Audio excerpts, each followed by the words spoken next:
Okay, so the second half of the evening, we have three more wonderful performers. Again, a very diverse backgrounds. The first one is Minh-Ha, or Minh-Ha, and she's a filmmaker, a writer, an academic, and a composer. She has many, many, many awards and grants that will take me about 10 minutes to read.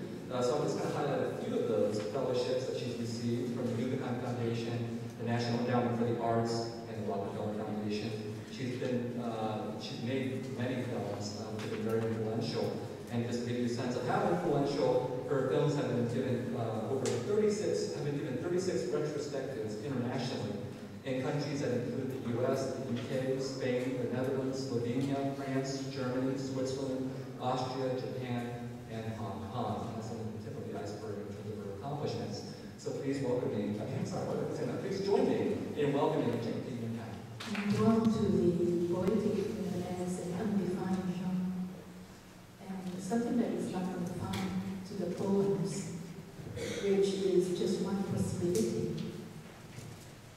Poetry appears to be most when it appears where it is not necessarily expected, and especially in the ear, eye, and body that lead it.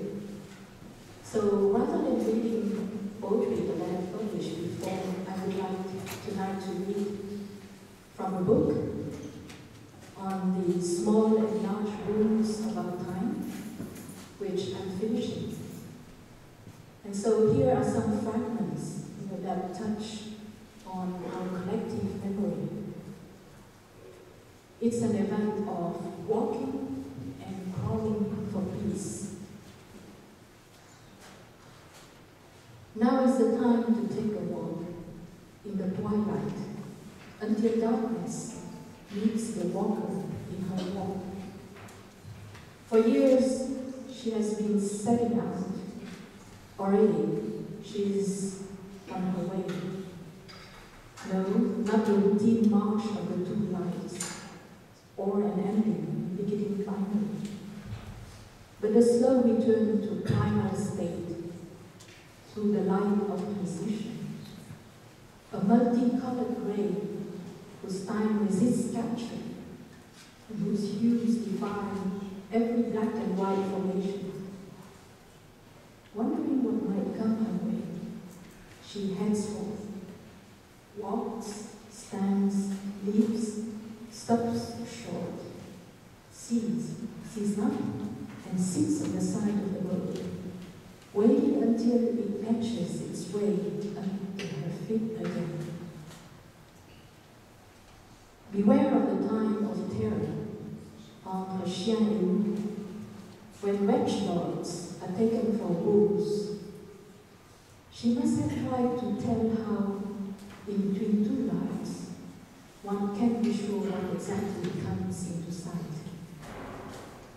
Specters of reality appear utterly real to the terrified mind, and naming in such a state is forgetting the game of host and guess on which the name thrives. Every step is a stimulus to train the name. The itinerant gropes for her own blue ray to light her walk. Now, speaking with hopes and forgetting at times some of the founding rules, she feels her way through.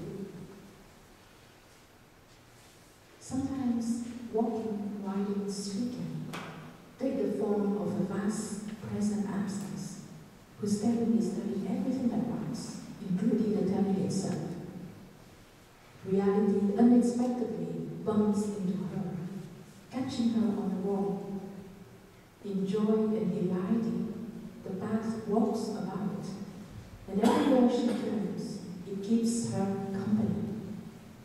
Slowly but steadily it fares, alive in her own pace, flowing through the tips of her finger and traveling all the way down to the sole of her feet. With every step, a flower blooms under the walker's feet. Wartime, the time of hazy definitions of victory, from V to V, language errors, unable to keep still, always awaiting translation, and making of silence the way you speak. All around, on the immense screen of life, every event speaks, every blade of grass whispers. Having no memory, writing begins somewhere in the middle, following its own course from silence, swallowing up order, producing while identity fluctuates between the all to be formed, the buried, and the yet to be formed. The present conveniently obliterates the past, but the past keeps on returning to haunt the very consciousness that seeks to forget it, persevering, waiting, confronting. From a long and yet not too distant past, the strategy brings to mind the wars fought in Vietnam against Chinese